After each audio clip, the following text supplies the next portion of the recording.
The Shift in Greek Art, Nike of Samothrace, and Laocoön and His Sons, presented by Nia Roberts.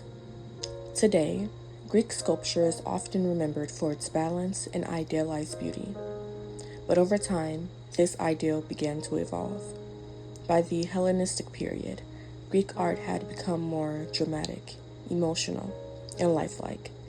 In this video, I'll explore the shift from classical calm to Hellenistic intensity through two iconic sculptures, Nike of Samothrace and Laocoön and His Sons.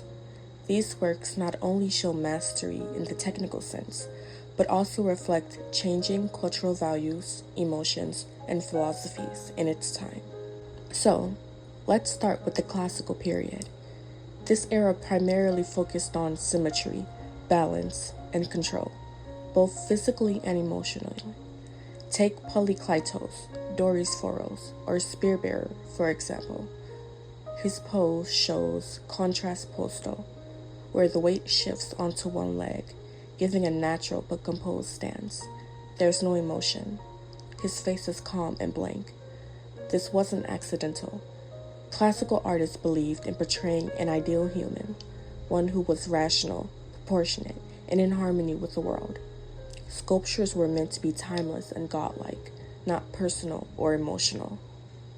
But everything changed after the death of Alexander the Great in 323 BCE. His empire stretched across Greece, Egypt, Persia, and parts of India.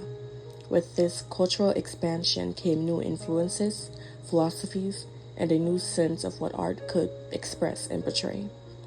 Greek artists started focusing on emotion, realism, and storytelling. The world felt more unpredictable, and the art reflected that. People wanted to see themselves, their struggles, victories, pain, not just perfect forms, and that's exactly what Hellenistic sculpture began to show. Let's look first at Nike of Samothrace, made around 190 BCE. This sculpture stands over 8 feet tall and once graced the prow of a stone ship at a sanctuary in the Aegean. Even though her head and arms are missing, she makes a powerful impression. She's the goddess of victory, landing from the sky as if carried by the wind. You can immediately feel the movement in her posture. She leans forward, one foot stepping out, her wings stretched before her. It's not static, it's alive. One of the most striking parts of Nike is her drapery.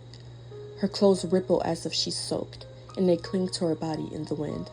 The sculptor uses this detail not only to show motion, but tension and energy. You don't just see Nike, you feel the force of her landing. It's theatrical, emotional, and triumphant. She's not posing, she's arriving. This is a perfect example of how Hellenistic art breaks from the quiet dignity of earlier works and embraces drama and sensation. It tells a story. Laocoön and His Sons is another Hellenistic masterpiece, likely made in the 1st century BCE. It depicts a tragic scene from Greek mythology. Laocoön, a Trojan priest, and his 2 sons are being attacked by sea serpents sent by the gods. The expressions are gut-wrenching. Laocoön's face twisted in agony, his brow furrowed, mouth open in a silent scream. His muscles bulge under the strain of resisting the snakes. One son struggles helplessly, while the other looks frozen in fear. This isn't beauty, it's suffering, frozen in marble. Everything about the sculpture pushes the limits of realism, the twisting bodies, the emotional intensity. It's chaotic. It pulls the viewer into the scene. You can almost feel the serpents tightening around their limbs. Unlike the classical period, this work isn't about perfection. It's about impact. You can sense Laocoön's resistance, not just physically, but emotionally. It's theatrical, tragic, and deeply human.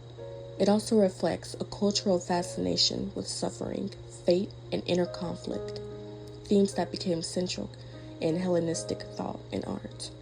Now, let's compare these side by side.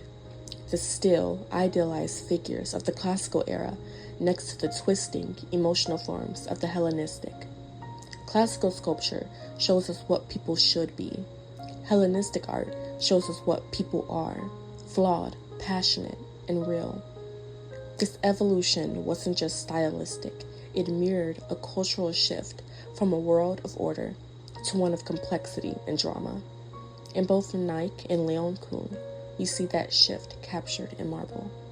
Nike of Samothrace and Laocoön and his sons stand as emotional bookends to a changing world. One celebrates victory with divine energy, the other mourns defeat with human suffering. And in their forms, we see the transformation of Greek art. From idealized calm to expressive realism, these sculptures remind us that art isn't just about form, it's about feeling.